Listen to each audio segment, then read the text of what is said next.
سب سے پہلے اعتکاف کے معنی کو سمجھ لینا ضروری ہے، جس سے بہت سارے مسائل کا حل سامنے آ جائے گا۔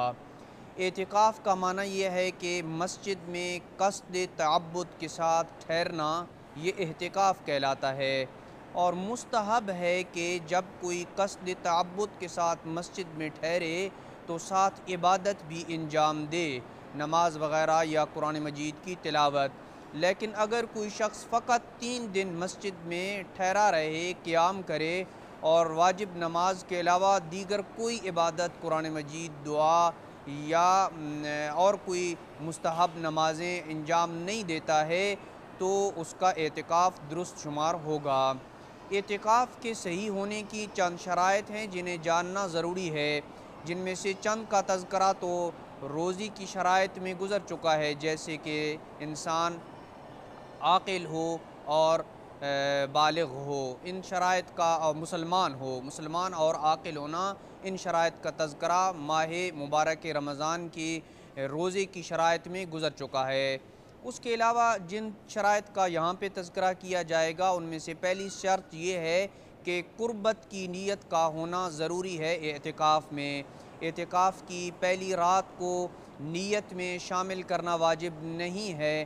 ہاں، اگر رات ہی کو نیت رکھتا ہو اور قصد یہ ہو کہ اعتکاف کا آغاز پہلے دن طلوع فجر سے ہوگا تو جائز ہے، یہ پہلی شرط۔ دوسری شرط یہ ہے کہ روزے کے بغیر اعتکاف درست نہیں ہے، پس اگر انسان سفر پہ ہو یا خاتون مخصوص ایام میں ہے تو وہ اعتکاف میں نہیں بیٹھ سکتی، کیونکہ نہ تو وہ روزہ رکھ سکتی ہے اور نہ ہی اس حالت میں وہ مسجد میں داخل ہو سکتی ہے۔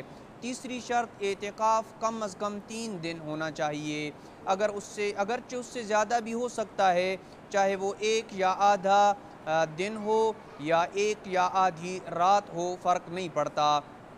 اعتکاف میں پہلی اور چوتھی رات شامل نہیں ہے، بلکہ فقط درمیانی 2 راتیں اعتکاف میں شامل ہوتی ہیں۔ چوتھی شرط یہ ہے کہ اعتکاف 4 مساجد میں سے کسی ایک مسجد میں بیٹھنا چاہیے: مسجد الحرام، مسجد نبوی، مسجد کوفہ اور مسجد بصرہ۔ اور شہر کی جامع مسجد میں بھی اعتکاف بیٹھنا درست ہے، بشرط یہ کہ اس مسجد کا امام جماعت عادل ہو۔ اگر اس جامع مسجد کا امام جماعت عادل نہیں ہے تو بنا بر احتیاط واجب اس مسجد میں اعتکاف بیٹھنا یہ جائز نہیں ہوگا۔ پانچویں شرط یہ ہے کہ بیٹا والدین کی اجازت کے بغیر اعتکاف نہیں بیٹھ سکتا اور اس کا اعتکاف میں بیٹھنا درست نہیں ہوگا، بشرط یہ کہ اس کا اعتکاف میں بیٹھنا والدین کے لیے اذیت کا موجب بنے۔ اسی طرح بیوی شوہر کی اجازت کے بغیر اعتکاف میں نہیں بیٹھ سکتی۔ اگر اس کی اجازت کے بغیر مسجد میں بیٹھنا اس کے لیے جائز نہ ہو تو تب شوہر کی اجازت کے بغیر اعتکاف نہیں بیٹھ سکتی، لیکن اگر بیوی کا شوہر کی اجازت کے بغیر مسجد میں بیٹھنا تو جائز ہے لیکن شوہر کے حقوق کے منافی ہو تو اس صورت میں بھی احتیاط کا تقاضا یہ ہے کہ عورت اجازت لے کے اعتکاف میں بیٹھے۔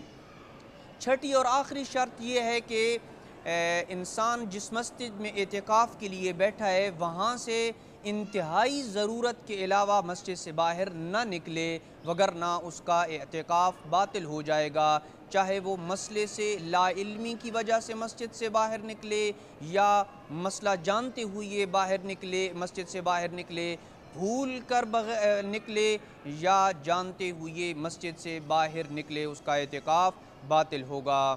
وصلی اللہ علی محمد وآل بیتہ الطیبین الطاہرین المعصومین۔